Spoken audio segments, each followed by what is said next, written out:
MLA பதவியிலிருந்து விலகி தாவேகாவுக்கு வருபவர்களை சேர்த்துக் கொள்ள வேண்டிய தேவையில்லை என தெரிவித்துள்ள காங்கிரஸ் எம்பி கார்த்திக் சிதம்பரம், புதிய அரசுக்கு பணியாற்ற போதிய காலக்கெடு வழங்கப்பட வேண்டும் எனவும், ஆட்சி அமைந்து குறுகிய காலத்திலேயே ஒவ்வொரு நடவடிக்கையையும் கடிந்துரைப்பது சரியான அணுகுமுறை அல்ல எனவும் தெரிவித்துள்ளார்.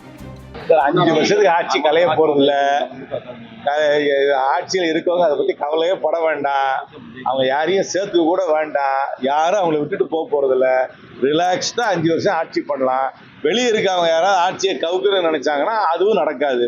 யாரும் அவங்கள விட்டு போக போறதில்ல. என்னை பொறுத்த வரைக்கும் யாரையும் சேர்த்துக்கவும் தேவையில்லை.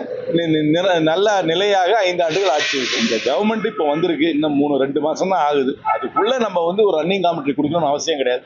ரெண்டாவது, இந்த கவர்மெண்ட் கொஞ்சம் டைம் கொடுக்கணும். ஏன்னா எல்லாருமே ஃபர்ஸ்ட் டைம் லெஜிஸ்லேச்சர்ஸ், மினிஸ்டர்ஸும் ஃபர்ஸ்ட் டைம் வந்திருக்காங்க. யாராக இருந்தாலுமே கொஞ்சம் பழகினதுக்கு அப்புறம் தான் அவங்களுக்கு ஒரு அட்மினிஸ்ட்ரேட்டிவ் குரூப் வரும்.